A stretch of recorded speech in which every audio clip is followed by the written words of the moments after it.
Ini yang mau terus kami kerjakan Tuhan, bahwa di dalam setiap musim kehidupan kami tahu Bapa, ada banyak hal yang harus kami hadapi, ada banyak hal yang harus kami lewati. Tapi bahwa setiap kami Tuhan, kami dapat melewati setiap musim kehidupan kami, agar kami dapat memuliakan nama Engkau Tuhan. Kau bertahta di atas puji-pujian, ada kuasa di dalam pujian. Kau memberkati ya Tuhan, apa yang sudah memimpin kami dalam pujian. Kau juga memberkati setiap apa yang diceritakan di dalam kesaksiannya. Dan kami sepakat satu hati, Engkau terlebih dahulu bekerja di dalam hidupnya, dalam tubuhnya Tuhan. Dan kami percaya Tuhan, tidak ada satu kuasa sakit penyakit apapun yang dapat melebihi dari kedaulatan-Mu ya Tuhan. Oleh karena itu kami sepakat satu hati ya Bapa, bahwa Engkau sudah bekerja pada saat ini juga ya Tuhan, menyertai hamba-Mu ya Tuhan di dalam proses ya Tuhan, kesembuhan dari sakit penyakit ya Tuhan yang boleh dialami. Dan pada saat ini Tuhan, kami mau persiapkan hati kami sebagai seorang hamba, telinga seorang murid untuk mendengarkan firman-Mu.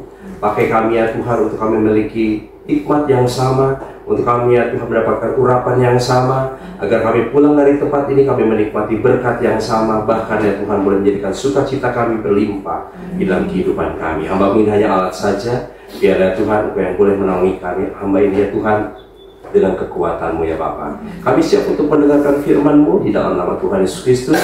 Berdoa dan ucap syukur setiap kita yang siap mendengarkan firman Tuhan, kita sama-sama katakan amin. Puji nama Tuhan. Shalom ibu-ibu. Shalom. Kurang kencang ini. Shalom ibu-ibu. Banyak kemarin waktu lagi Indonesia lawan Arab Saudi itu nggak hanya bapak-bapak, ibu-ibu berteriak keras banget. Itulah power emak-emak ya kayak gitu ya. Jadi shalom. Kita percaya bahwa kata shalom ini adalah kata surgawi, di mana setiap kita ketika kita mengucapkannya ada kuasa di dalamnya. Amin. Puji nama Tuhan. Lama sekali saya nggak ada di tempat ini, tapi saya lihat bintang tetap bersinar. Sorry kami ya. Ya, jadi orang yang saya kenal mungkin ya ada Kaan ya ini. Kakak saya juga ada mantan pacar saya, 10 tahun saya pacaran, dan akhirnya ketika menikah saya juga menikah dengan dia. Artinya dia istri saya dari sini ya. Puji nama Tuhan. Nama saya Bapak Pendeta Beni. Ya, saya pakai gelar pendeta ya. Pendeta itu hanya jabatan saja, tapi saya adalah seorang hamba Tuhan dan kita semua hamba Tuhan. Amin. Kita semua melayani Tuhan. Jadi tadi saya kurang sedikit setuju Bu, 99%. Jangan-jangan ada satu ibu yang jadi setan. Jadi pastikan 100% mendukung Ibu. Amin. 100% mendukung Ibu. Walaupun ada si setan yang mau menghancurkannya ya. Jadi 100% semua mendukung. Ada amin. Nah, kita kalau bersatu ada kekuatan. Saya percaya. Ada satu orang mengatakan kepada saya begini, Pak, Bapak itu ya kepribadian ganda. Saya hampir tersinggung. Kenapa saya dikatakan berkepribadian ganda? Karena saya lihat Bapak ini seorang hamba Tuhan.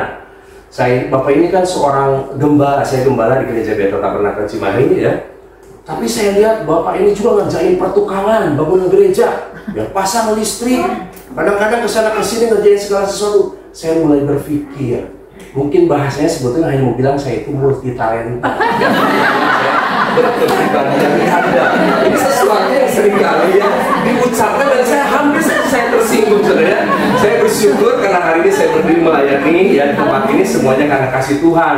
Walaupun kalau hari-hari mungkin kalau ada ibu-ibu ngelihat saya, kadang saya pakai pakaian seperti kayak tukang ya. Karena saya sedang pembangunan gereja, saya mengerjakan sendiri, instalasi saya pasang sendiri, musik pun semua saya instalasi sendiri. Sepertinya semuanya itu saya bisa kuasai. Tapi satu hal kenapa ketika akhirnya saya mulai berpikir kenapa Tuhan kasih itu, karena ada satu masa, ada satu proses kehidupan yang memang harus saya hadapi. Ketika suatu saat akhirnya atau masa-masa sekarang akhirnya saya menghadapi satu pelayanan pekerjaan Tuhan, di mana saya nggak bisa mengandalkan siapapun, nggak bisa mengandalkan manusia, nggak bisa mengandalkan keuangan. Itulah yang Tuhan pakai dalam hidup saya untuk saya bisa mengerjakan segala sesuatu itu. Jadi bukan untuk akhirnya saya bermegah dengan diri saya, tapi saya bersyukur kepada Tuhan. Karena apa? Tuhan kasih segala sesuatu itu menjadi bagian saya. Cuma ironisnya kan kadang begini, saya bisa mengerjakan segala sesuatu, kadang-kadang memperbaiki yang rusak, tiba-tiba istri saya datang bawa kipas angin. Pak, ini kipas angin rusak, punya temannya, dan saya suruh perbaikin. Dan nggak ada lagi duitnya. Dan anak saya tiba-tiba pulang ke sekolah, Pak, ini mainan teman aku rusak, tolong betilin. Aduh, semua melihat apa yang saya bisa kerjakan itu, dan akhirnya mulai diceritakan bahwa saya bisa mengerjakan banyak hal. Nanti saya ceritakan kenapa saya ceritakan ini, ya. Nah, satu tema yang saya persiapkan adalah bagaimana kita mempersiapkan warisan. Saya percaya bahwa setiap kita mulai berpikir apa sih akan kita kasih pada anak-anak kita. Setuju ya? Bahkan saya pun ketika hari ini saya bukan terlahir dari keluarga yang cukup kaya, dan saya mulai berpikir saya bukan lagi menceritakan tentang orang tua saya seperti apa. Saya mulai berpikir apa sih ya yang disiapkan oleh orang tua saya buat saya bawa dan saya bekali kepada anak-anak saya nanti. Dan saya nggak dapat apa-apa, tapi bukan berarti saya mengeluh. Terkadang pun akhirnya saya mulai berpikir untuk saya akhirnya mempersiapkan segala sesuatu buat anak-anak saya. Ya, kita mulai berpikir bekerja dengan baik, kita mulai berpikir bekerja keras, kemudian itu dan saya bekerja sebagai seorang kepala cabang. Saya memegang perusahaan di kota Bandung ini dari mulai rancak kek sampai ke pedalaran. Saya berpikir akhirnya mulai banyak hal yang bisa saya siapkan buat anak-anak saya. Tapi satu kali ketika Tuhan bicara begini, bahwa hari ini kau harus menjadi seorang hambaku, saya mulai berpikir apa yang harus saya kerjakan. Ya, saya mulai berpikir apa sih yang harus saya lakukan dengan apa yang hari ini saya miliki. Akhirnya saya mulai melayani dengan satu kondisi gereja yang perlu juga banyak support. Tapi ketika saya pergi ke pedalaman dan saya melayani di sana, saya lihat hamba-hamba Tuhan yang sangat-sangat kekurangan, tapi mereka hidup dan mengharapkan semuanya hanya dari kasih Tuhan. Dan saya mulai berpikir gini, kok sombong banget saya hari ini ya, kerja jadi sebagai kepala cabang masih mikir-mikir juga, wah gimana nanti hidup untuk melayani, bagaimana menghidupi keluarga. Singkat cerita akhirnya saya keluar dan akhirnya saya menjadi seorang gembala full timer. Ya, istri saya akhirnya juga mikir, wah akan banyak kehilangan fasilitas. Dan saya mulai berpikir ada segala sesuatu yang saya siapkan yang akhirnya musnah, hilang semua. Karena apa? Belasan tahun saya bekerja dan ketika saya mengundurkan diri nggak ada pesan buat saya. Buat saya, oke lah, saya percaya bahwa Tuhan pasti akan mencukupkan. Dan buktinya hari ini saya berdiri, kancing saya hampir lepas terus. Karena apa? Karena ternyata perut saya mendorong terus kancingnya. Walaupun saya sering berdalih sama istri saya begini, nanti kalau pakai deterjen yang baik lah. Karena apa? Baju saya semua jadi kekecilan. Ya, pada semuanya karena pemeliharaan Tuhan. Amin. Dan ini yang saya mau sampaikan bagaimana warisan itu sangat penting untuk kita berikan kepada keluarga kita. Tapi kita akan melihat sesuatu yang hakiki, sesuatu yang esensi yang harus kita kerjakan. Ini saya cuma kasih waktu 20 menit ya. Padahal biasa kalau saya ngajak 12 jam loh. Ya, kita pangkas di 20 menit ya. Puji nama Tuhan. Jadi saya juga sekarang adalah seorang pengajar. Harusnya saya juga mungkin hari ini nggak ada. Ya, karena saya harus berangkat ke Semarang untuk saya ngajar sampai hari Sabtu. Ya, tapi puji Tuhan, saya bisa berangkat nanti sore jam 5. Terutama buat Tuhan dulu. Ya, semuanya diatur oleh Tuhan ya. Semuanya diatur oleh Tuhan. Nah, begitu pula dengan kepemimpinan. Itu adalah sebuah warisan yang dibangun pada saat ini. Saya nggak tahu nih, biasanya kalau sudah menjelang akhir tahun ini ya, saya ingat-ingat sih sebetulnya akhir tahun lalu juga saya ada di tempat ini gitu ya. Biasanya hampir ada pergantian kepengurusan. Yang sekarang lagi mengurus itu pasti mempersiapkan segala sesuatu yang bisa dibangun, dibawa supaya apa? Pengurus yang berikutnya akan melihat, oh saya nggak takut nanti akan jadi ketua POM di tempat ini. Karena apa? Sesungguhnya bukan karena kekuatan saya, tapi karena kekuatan Tuhan yang ada di sini. Amin. Nah, saya pastikan kepengurusan POM berikutnya, jika betul ada pengurusan baru, itu pastikan semua bilang, saya siap. Saya siap. Karena aku lagi nggak bekerja sendiri, ya. Tapi jangan mulai tunjuk, ya udah kamu lah, jangan gitu ya. Jangan ayo saya, gitu dukung saya, begitu, ya. Jangan tuh kan dengan kata pakai kamu aja, ya sama aja kalau kayak begitu, ya. Jadi setiap kita siapapun itu, ternyata dari rekan-rekan ada yang mempercayakan, Bu, nanti jadi ketua POM berikutnya. Oke, saya siap. Karena apa? Ada rekan-rekan yang tempat ini 100% mendukung. Amin, Bu.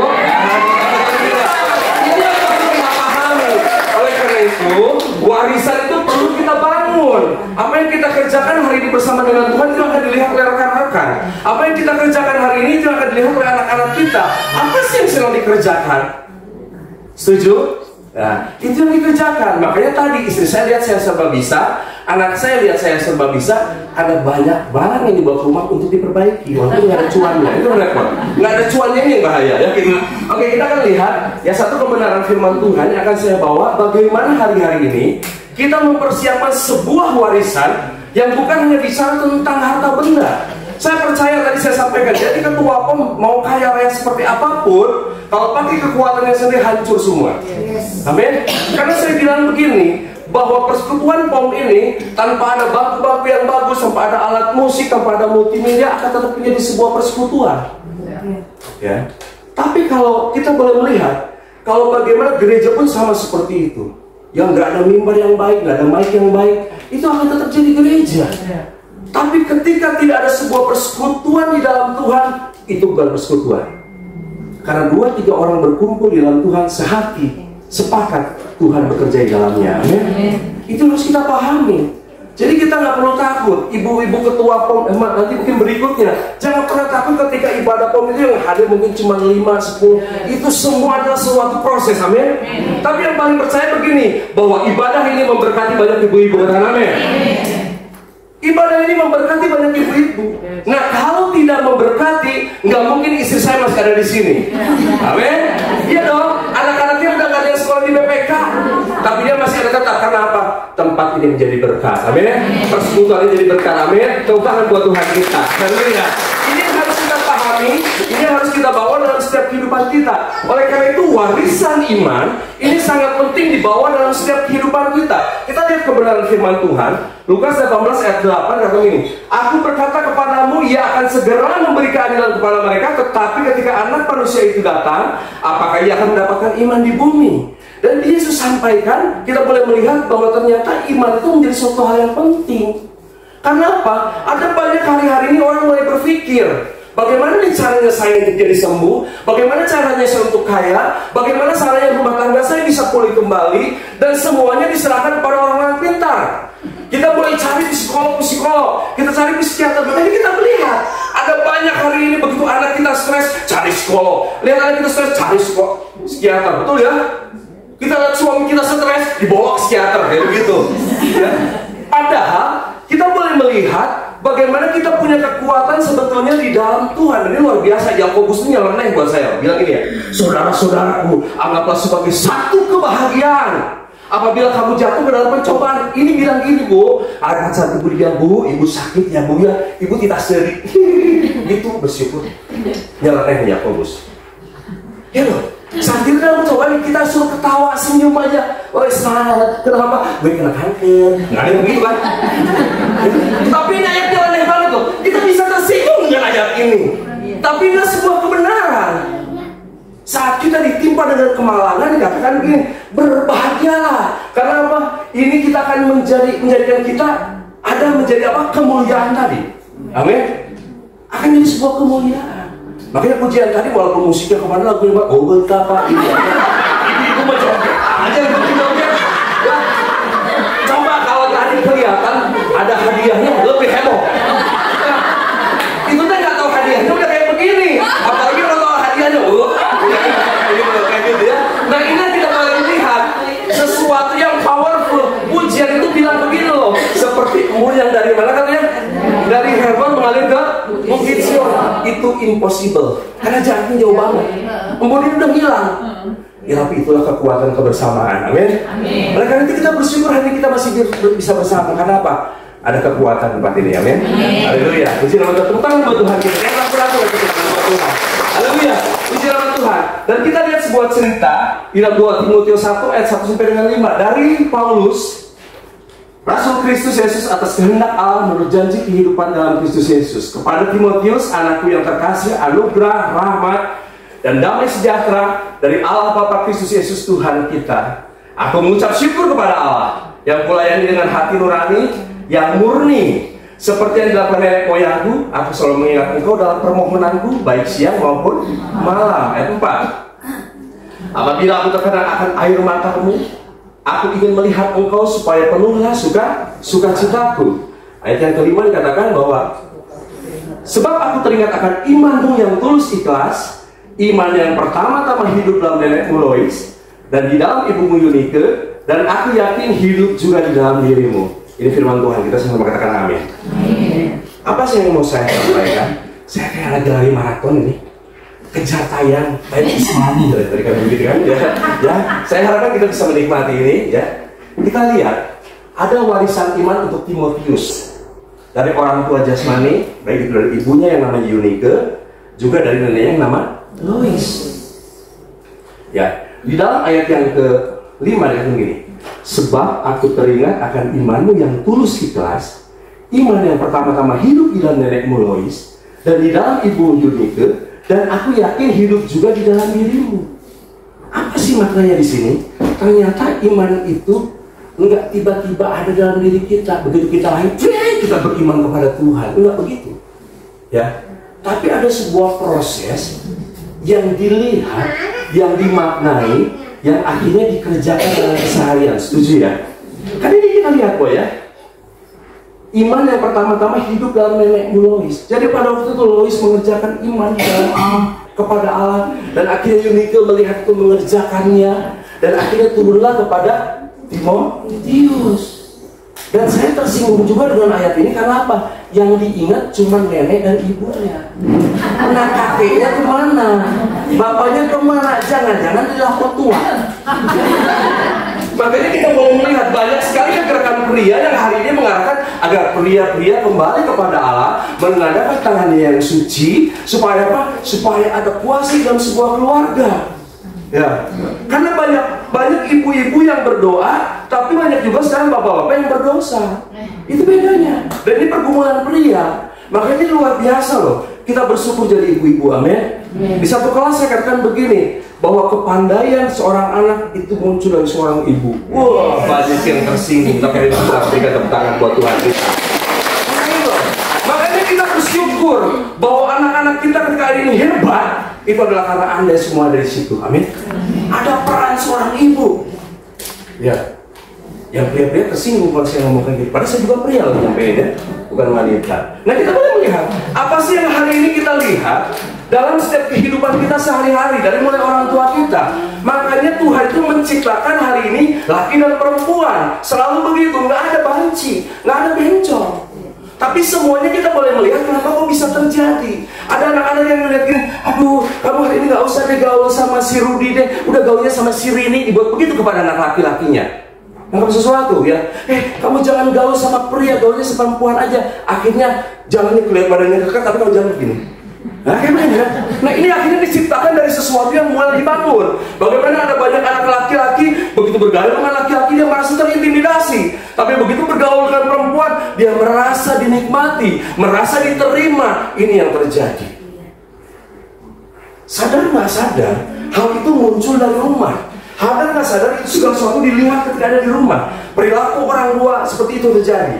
Maka dilihat di sini ayat 2 Timotius 3 ayat 15. Ingatlah juga bahwa sejak kecil kau sudah mengenal kitab suci yang dapat memberi hikmat kepadamu dan menuntut kau kepada keselamatan melalui iman kepada Kristus Yesus. Artinya apa?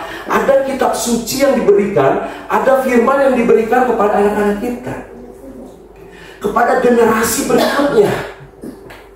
Dan saya percaya hari ini harus terjadi. Hari ini harus dikerjakan supaya apa? Kembali lagi kepada kepengurusan yang ada di tempat ini. Pastikan hari ini jangan pernah mengandalkan manusia, amin. Jangan pernah hari ini ngandalinnya apa? Oh, saya udah punya pasukan lah. Ini mas circle gue deh, pasti dia bisa. Jangan kayak begitu. Kita semua adalah saudara, amin. Kita semua adalah satu, amin. Walaupun hari ini saya laki-laki, nggak boleh saya jadi satu di sini. Tapi nggak perlu juga saya harus kayak begini kan, nggak perlu ya. Tapi kita tetap melihat bagaimana setiap kita boleh melihat bahwa sebagai seorang pemimpin rohani, sebagai seorang orang tua secara jasmani, kita rindu generasi kita sesudah kita itu boleh mewarisi iman kita, amin. Cuma kalau hari ini kita nggak beriman, apa yang kita mewarisi kepada mereka? Karena begini, mereka akan mempercayai apa yang kita percaya, karena amin. Mereka betul-betul akan berpikir tentang apa yang kita pikirkan untuk mengambil keputusan, dan mereka akan melakukan seperti apa yang kita teladani, karena amin. Oleh karena itu hari-hari ini mari setiap kita belajar untuk kita melakukan segala sesuatu Tuhan yang di depan. Saya pernah sampaikan ya di tempat ini, tahun 94 itu harusnya saya nggak lulus SMA ya. Karena apa? Saya udah vonis mati rumah sakit Cibabat, tapi hari ini saya masih bisa berdiri, itu semua karena Tuhan, amin. Artinya apa? Kematian pun nggak bisa menghajar setiap kehidupan kita kalau kedaulatan Tuhan yang dalam kehidupan kita berkata kita masih tetap harus hidup panjang, amin. Dan saya juga mau sampai katakan kepada ibu, apa yang Tuhan katakan hari ini sembuh pasti sembuh, amin. Yang penting 100% beriman kepada Tuhan. Dan kata iman ini gampang-gampang susah. Kita bisa ngomong ngelakuinnya sulit karena apa? Ada sesuatu yang hari ini kita lihat. Oh, biasa juga kalau sakit gini mah pergi ke Penang aja. Saya pun dikatakan seperti itu ketika saya sakit. Saya bilang begini simpel banget. Aduh, si Mahia juga pening, apalagi pergi ke Penang. Dan sesuatu ya. Ya kita beriman, nggak perlu kita ke Penang. Di sini pun kita akan bisa hebat, amin. Kita bisa sembuh, amin. Karena kita punya Allah yang tidak terbatas, katakan amin. Dimanapun kita berdoa, semuanya didengar Tuhan, katakan amin. Oleh karena itu, dahulukanlah Tuhan di depan, pastikan dengan iman. Itu yang penting untuk kita kerjakan. Makanya kita boleh melihat 3 hal tadi harus kita pahami. Apa yang kita kerjakan, apa yang kita pikir, itu harus dilihat. Apa yang kita percaya, itu harus menjadi impartasi kepada generasi kita. Ya, kita dengan cepat. Saya akan bahas tentang karakteristik warisan iman. Yang pertama haruslah bernilai kekal. Ini penting. Ya, Yohanes 3:16 katakan, karena begitu besar kasih Allah ke dunia ini, sehingga ia telah mengaruniakan anaknya yang tunggal, supaya setiap orang yang percaya kepadanya tidak binasa, melainkan beroleh hidup yang kekal. Ini yang kita tahu, bahwa warisan yang hari ini harus kita kerjakan adalah memberitakan keselamatan. Ini jauh lebih penting. Ada hidup kekal. Seberapa kita hari ini bangga dengan anak kita yang hebat? Ini serius.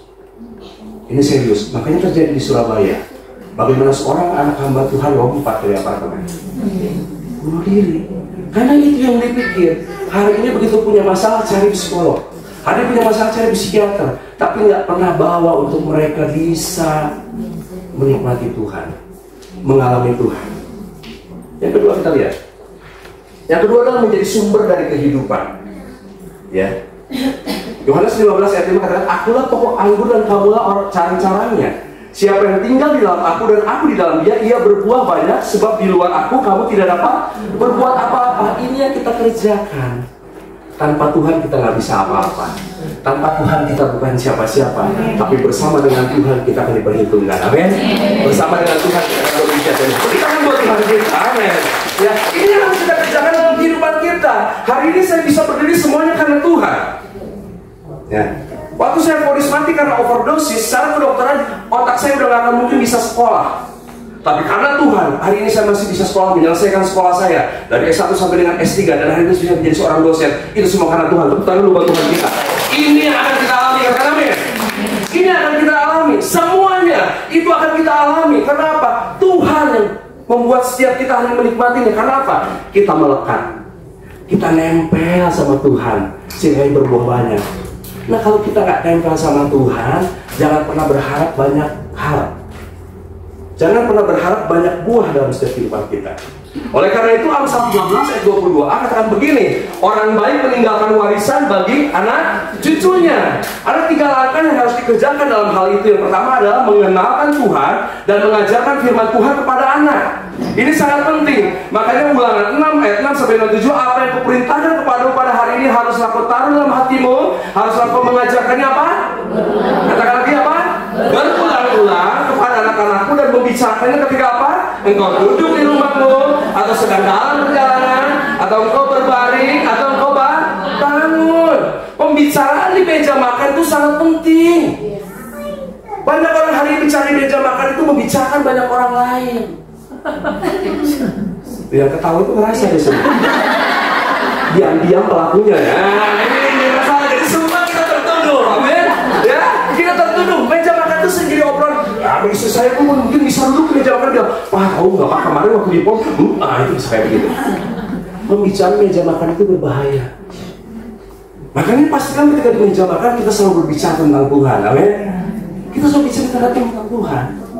Sorry to say, saya pakai bahasa seadanya kayak begini. Seringkali kan kita gampang sekali bilang gini, dasar anak goblok, kan? Mau pakai bahasa Batak, pakai bahasa Jawa, logatnya sama aja. Kalau goblok, tetap goblok. Orang Batak kan bilang gini, goblok kau. Mau orang Jawa bilang gini, bukan begitu, goblok, sama aja. Sama aja begitu loh. Ya, saya bilang sama anjing, saya bilang ke anjing bodoh, istri saya tersinggung. Apalagi kita ngomong goblok. Ngerti ya? Nah, ini yang kita harus pahami. Apa yang kita hari ini sedang kita kerjakan, kita bicarakan. Karena kita akan mudah sekali berbicara sesuatu yang kita kerjakan. Di depan rumah kami ada banyak sekali anak-anak yang banyak berkumpul. Mereka bermain games. Wah, baru mereka keluar. Sorry ya, pakai bahasa seadanya. Sorry ini. Sepertinya kalau di mimbar nggak boleh ngomong kayak gitu. Di mana-mana saya ngomong apa adanya. Dia bilang, anjing lain tadinya sih. Begitu lain. Aisyah ke sekolah, betul. Ayo ke sekolah pun main game. Akhirnya saya keluar begini.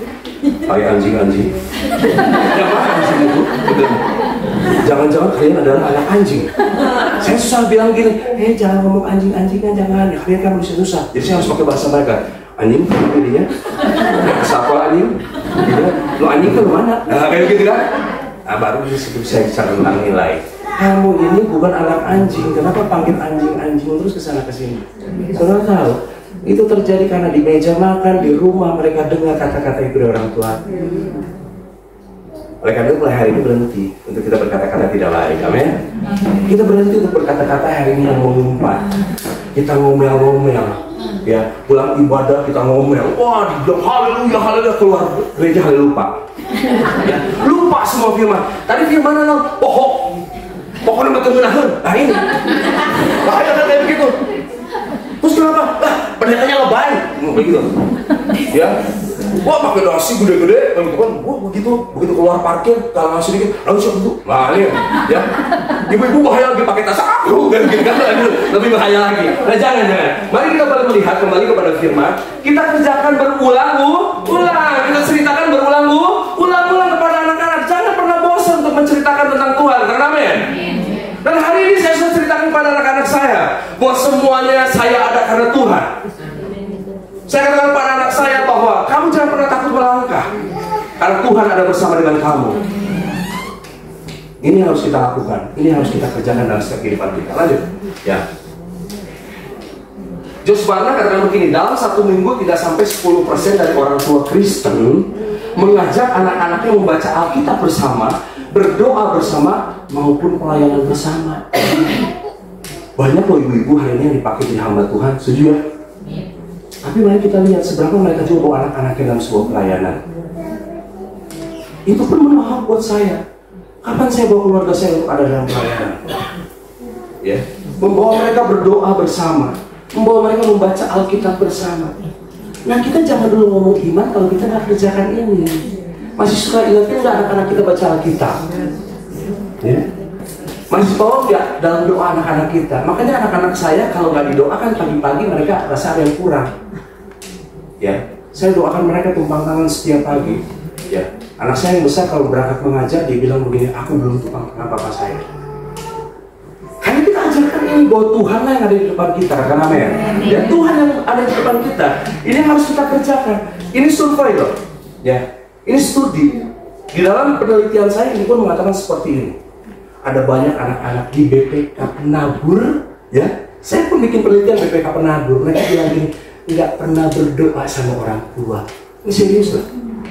Di Cahaya Bangsa School, saya pun bikin penelitian di sana. Mereka melakukan hal yang sama. Ternyata mereka sedikit sekali untuk mendapatkan pelajaran iman di rumah. Banyak orang tua hari ini menyerahkan kepada sekolah. Banyak orang tua hari ini menyerahkan pada gereja. Pada metode pengajaran terbesar adalah di rumah. Setuju? Ini harus kita kerjakan. Makanya ketika kita bicara tentang sebuah warisan iman, pastikan kita menjadi pelaku yang kedua, menjadi teladan hidup dengan cara menghidupi firman. Ya kalau saya udah kelamaan, leparnya berarti pak, gitu ya. Ya kita lihat ya, menjadi teladan hidup dengan cara menghidupi firman. Filipi 3:17 kata begini, saudara-saudara ikutlah teladanku dan perhatikanlah mereka yang hidup sama seperti kami yang menjadi teladan bagimu. Ini harus kita kerjakan. Bagaimana setiap kita hari ini memberikan sebuah teladan kepada, memberikan sebuah perhatian khusus kepada sesuatu yang esensi. Ya. Makanya anak saya berani tegur saya kalau saya keluar pakai motor nggak pakai helm. Pak nggak pakai helm. Saya nggak bisa bilang ini dekat bu, mau beli makanan burung, nggak bisa, karena saya ajarkan itu. Jemaat saya bilang gini, bahwa saya lebih takut Pak Gembala dibandingkan Pak Polisi. Karena saya rewel, kok nggak pakai helm? Kepala anakku lebih kuat daripada helm. Ya, itu saya ajarkan. Saya kasih teladan kepada anak saya, preparing waktu dengan baik. Karena saya nggak mau dengan rusuh-rusuh antara anak saya ke sekolah, naik ke trotoar. Saya ajarkan nggak boleh. Jadi kalau terlambat itu resiko. Dan hari ini kita pakai jalan, orang lewat jalan, malah kita marah lagi. Gigir siap, gitu kan? Masuk ke trotoar kita. Mir. Padahal jalan orang terlempang jadinya. Ditindak kaki gigir. Pada ngerti ya? Jadi pakai bahasa Arab tadi ya. Kepikir. Kita lewat trotoar, orang yang jalan harus kalah. Ya mangga pak, kayak begitu. Bayangin. Gimana kita mau jadi teladan, kita lagi bonceng anak? Papa saya aja gitu, mama saya aja gitu. Makanya nggak salah hari ini banyak anak-anak sekolah pakai motor di trotoar, lompat-lompat kayak begitu. Karena apa? Mereka melihat sebuah teladan. Oleh karena itu hidupi firman Tuhan. Amin. Dengan cepat. Yang ketiga, ya, nah ini anak-anak melakukan apa yang mereka lihat. Setuju? Ya, mereka akan melihat apa yang kita kerjakan. Semua anggota yang di sini akan melihat apa yang sudah dikerjakan oleh ketua hari ini. Amin. Sehingga akan bilang begini, saya tidak takut menggantikan ibu. Amin. Semua siap? Ini yang repot, ini yang repot. Biasanya semua siap? Nah, ini yang paling tepuk tangan buat kita semua. Harus siap dong. Generasi ini tidak boleh berhenti. Ingat pesan saya. Persekutuan ini jadi berkat. Amin. Jadi saya ingetin bahwa persekutuan POM BPK Penabur jadi berkat. Amin. Tepuk tangan buat kita semua. Ini harus pegang baik-baik. Ada bukti nyata. Bintang tetap bersinar di tempat ini. Ya, kita mau lihat.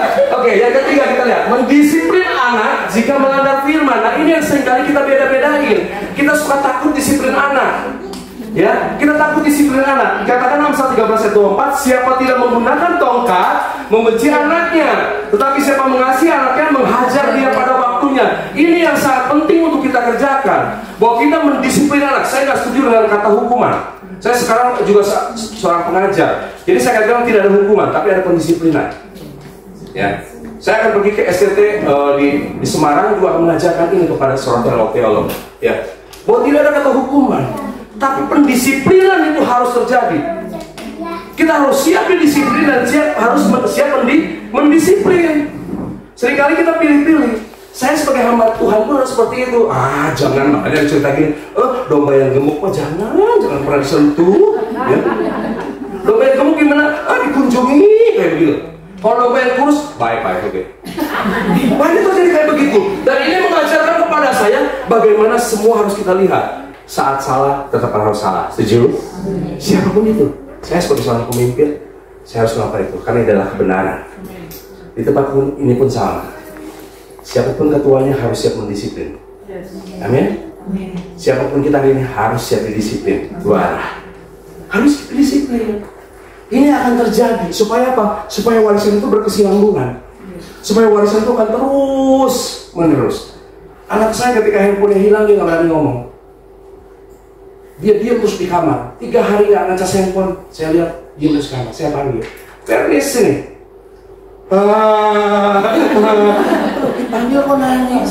Karena dia tahu ada singa yang panggil. Enggak, ya. Jadi dia tahu bahwa papanya pasti akan tanya itu. Kemana handphone kamu?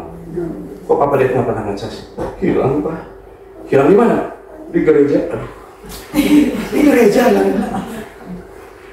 Oke. Papa nggak marah kan? Tapi satu hal yang papa katakan gini, bahwa kamu belum punya tanggung jawab terhadap handphone. Kamu belum layak untuk pegang handphone. Papa tidak akan pernah kasih handphone kamu sampai kapanpun. Kecuali kamu datang sama papa bilang begini, aku siap bertanggung jawab dengan handphone, aku siap pakai handphone.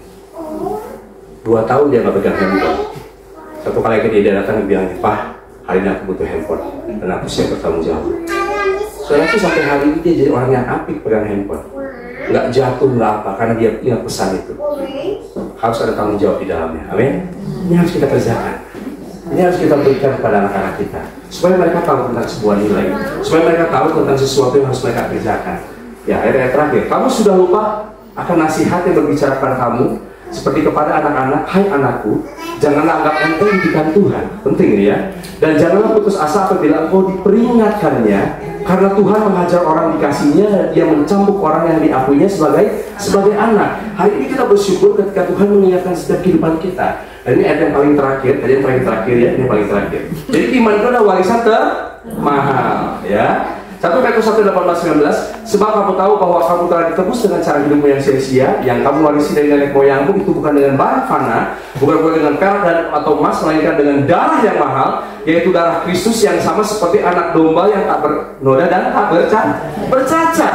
Ini yang penting untuk kita pahami, ya, untuk kita wariskan kepada mereka. Cerita terakhir 2 menit lagi boleh? Ya, kita lihat, ini cerita. warisan milioner. Ya kita mungkin pernah dengar cerita ini. JP Morgan katakan begini, seorang multi jutawan ya asal Amerika, pendiri gereja General Electric, pada tanggal 31 Maret 1913 dia meninggal dalam usia 75 tahun. Dan semua orang mengetahui, keluarganya mengetahui bahwa setahun sebelum kematian dia buat surat wasiatnya. Ya.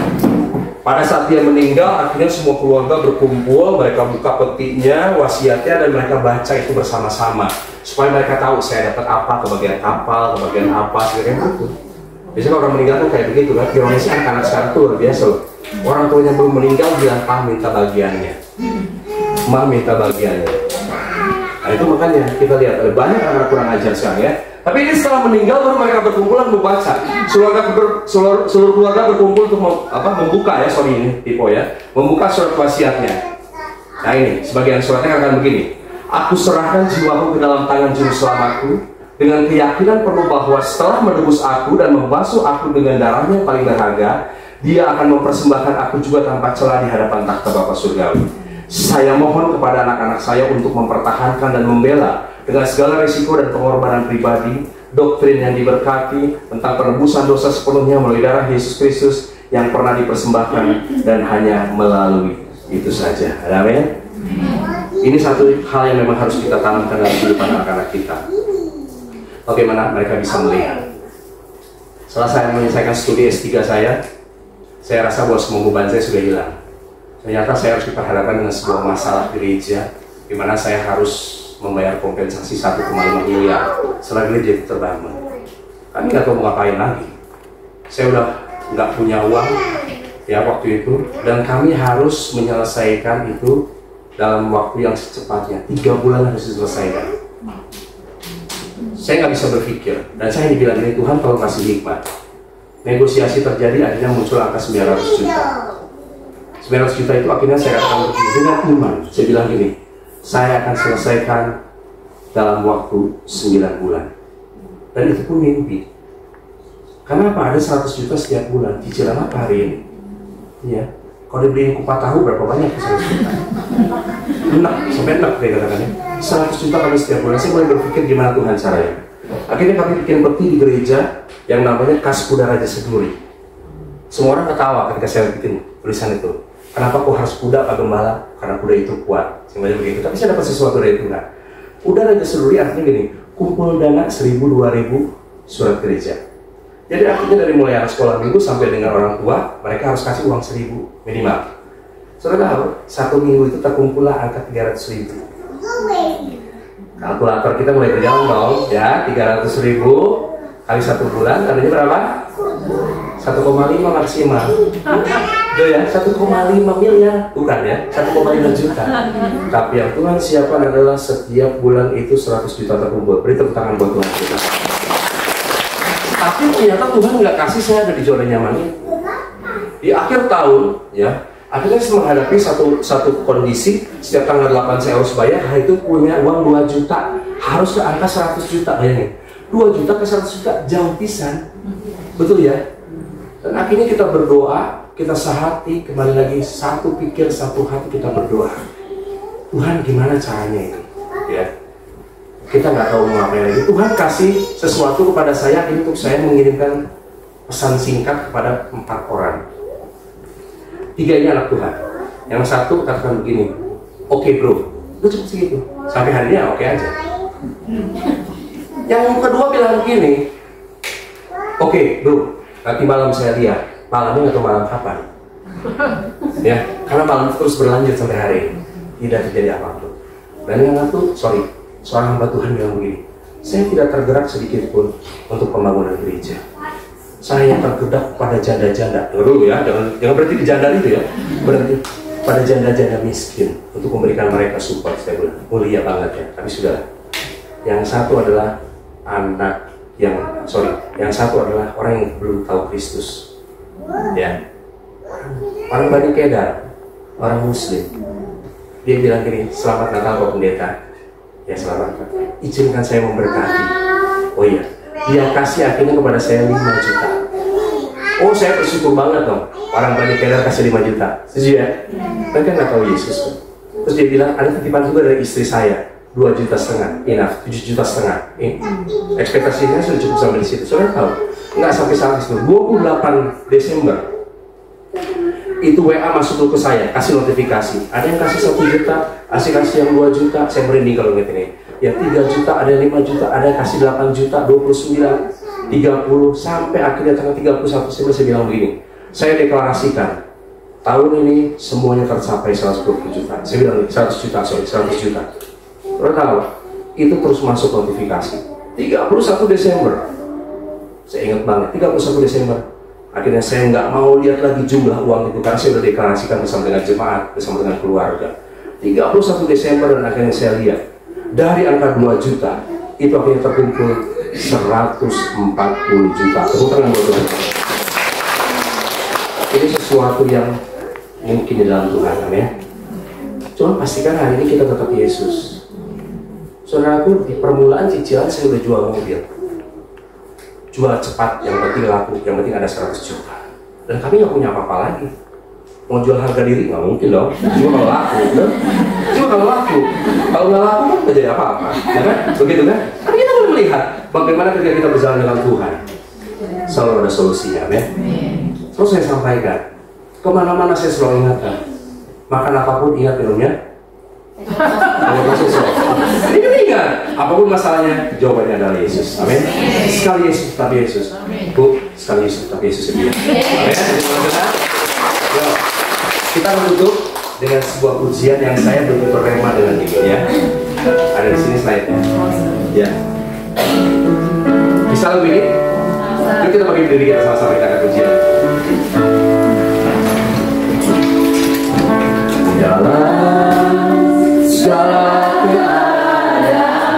Amin. Katakan dengan iman ini. Uangku berlimpah maupun kurang. Amin. Tetap Yesus yang mempesona hatiku. Ya. Dia beri damai dan kesempatan baru. Di setiap musim kehidupan. Katakan dari mana? Di waktu kuat maupun lemah. Amin. Tetap Yesus yang mempesona hatiku. Dia beri hidup dan kesempatan baru.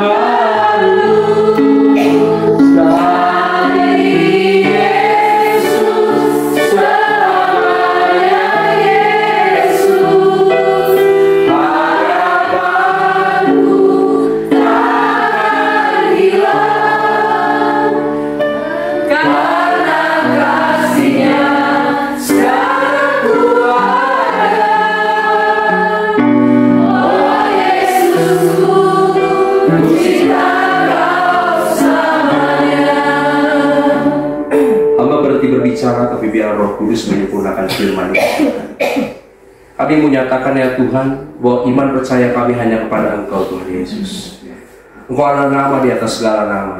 Engkau nama di atas segala sakit penyakit. Engkau nama di atas segala persoalan ujian apapun Bapa. Dan kami percaya masalah apapun kami tidak pernah takut Tuhan, karena ada Engkau di dalamnya. Engkau yang mengatasi segala sesuatu, yang Engkau pegang kendali Tuhan. Engkau yang berotoritas di dalamnya Tuhan, kedaulatanmu penuh ya Bapa. Kami pada pagi hari ini ya Tuhan, kami bersepakat satu hati, diingatkan oleh kebenaran firman-Mu bahwa kami tidak boleh takut menghadapi masalah apapun, karena kami punya Allah yang hebat, Allah yang besar, Allah yang mencukupi setiap kehidupan kami, Allah Immanuel, Jehovah Jireh, Jehovah Rafa, yang ada buat setiap kehidupan kami. Terima kasih Tuhan Yesus. Kau memberkati ibu-ibu POM di tempat ini ya Tuhan. Kau memberkati kepengurusan yang ada ya Tuhan, yang juga sedang mempersiapkan generasi berikutnya. Biarlah Bapa, setiap kami akan boleh mengambil bagian di tempat ini ya Bapa. Biarlah para ibu-ibu di tempat ini melihat bahwa tempat ini menjadi tempat yang memberkati. Oleh karena siapapun yang ada di tempat ini, mereka akan siap untuk mengambil diri, mengambil sebuah keputusan untuk tetap menjadi berkat bagi generasi berikutnya Bapa. Terima kasih Tuhan Yesus. Pakai juga kami ya Tuhan sebagai orang tua, agar kami Tuhan dapat melakukan itu. dapat menghidupi firman dalam setiap kehidupan kami, sehingga anak-anak kami dapat hidup dalam kebenaran firman. Terima kasih Tuhan Yesus, di dalam nama-Mu hamba berdoa dan mengucap syukur. Haleluya. Amin. Tuhan Yesus memberkati. Sekali Yesus, selamanya Yesus, harapanku takkan hilang karena kasih